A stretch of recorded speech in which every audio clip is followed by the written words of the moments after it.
ਸਤਿ ਸ਼੍ਰੀ ਅਕਾਲ ਦੋਸਤੋ, ਮੇਰਾ ਨਾਮ ਗੁੰਦਰ ਸਿੰਘ। ਮੇਰਾ YouTube ਚੈਨਲ ਸੰਗਰੂਰ ਪੰਜਾਬ ਡਾਈ ਤੋਂ ਤੁਹਾਡਾ ਸਵਾਗਤ ਹੈ। ਅੱਜ ਮੈਂ 2 ਬਲੈਕ ਡਾਇਮੰਡ ਦੇ ਡੱਬੇ ਲੈ ਲਏ ਆ, ਇਹਨੂੰ ਆਪਸ ਵਿੱਚ ਜੋੜਨ ਜਾ ਰਹੇ ਹਾਂ।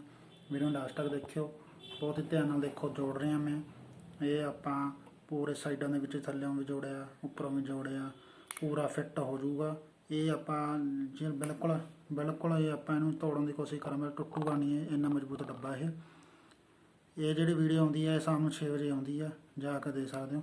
ਆਹ ਦੇਖੋ, ਇੱਥੋਂ ਜੋੜ ਲਿਆ ਆਪਾਂ ਨੇ, ਠੀਕ ਹੈ। ਸੁੱਕ ਜਾਣ ਦਿਓ, ਉਹਨੂੰ ਸੁੱਕ ਗਿਆ ਇਹ 2-3 ਮਿੰਟਾਂ ਦੇ ਵਿੱਚ ਸੁੱਕ ਜੂਗਾ। ਇੱਧਰ ਵੀ ਆਪਾਂ ਜੋੜ ਲੈਂਦੇ ਹਾਂ, ਸਾਰੇ ਕਿਨਾਰੇ ਆਪਣੇ ਜੋੜ ਲਏ, ਠੀਕ ਹੈ ਨਾ। ਇਹ ਇੱਧਰ ਵੀ ਜੋੜ ਲੈਂਦੇ ਹਾਂ।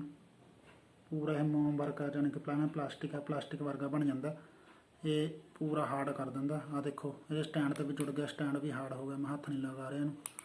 ਆਹ ਦੇਖੋ, ਇਹਦੇ ਵਿੱਚ ਵੀ ਜੁੜ ਗਿਆ, ਇਹਨੂੰ ਜੋੜਨਾ ਰਹਿ ਗਿਆ, ਇਹ ਜੋੜਦੇ ਆਪਾਂ, ਠੀਕ ਹੈ। ਪੂਰਾ ਵਧੀਆ ਜੁੜ ਗਿਆ, ਪੂਰਾ ਸਟਰੋਂਗ ਕਰਤਾ ਇਹਨੇ। ਜਿਹਨੂੰ ਵੀਡੀਓ ਵਧੀਆ ਲੱਗੀ ਉਹਨੂੰ ਲਾਈਕ ਕਰ ਲਓ। ਇਹੋ ਜਿਹੀ ਵੀਡੀਓ ਦੁਬਾਰਾ ਦੇਖਣਾ ਚਾਹੁੰਦਾ ਮੇਰੇ ਚੈਨਲ ਨੂੰ ਸਬਸਕ੍ਰਾਈਬ ਕਰ ਲਓ, ਅਤੇ ਨਾਲ ਦੇ ਨੋਟੀਫਿਕੇਸ਼ਨ ਬੈਲ ਨੂੰ ਪ੍ਰੈਸ ਕਰਕੇ ਆਲ ਦੇ ਬਟਨ ਦੱਬ ਲਓ, ਅਤੇ ਮੇਰੇ ਸੋਸ਼ਲ ਮੀਡੀਆ ਪਲੇਟਫਾਰਮ ਸਾਰਿਆਂ ਨੂੰ ਫੋਲੋ ਕਰ ਸਕੋ। ਸਾਰਿਆਂ ਦਾ ਲਿੰਕ ਡਿਸਕ੍ਰਿਪਸ਼ਨ ਮਿਲ ਜੂਗਾ। ਮਿਲਦੇ ਹਾਂ ਹੋਰ ਵੀਡੀਓ 'ਚ। ਬਾਏ, ਟੇਕ ਕੇਅਰ, ਜੈ ਹਿੰਦ, ਜੈ ਭਾਰਤ।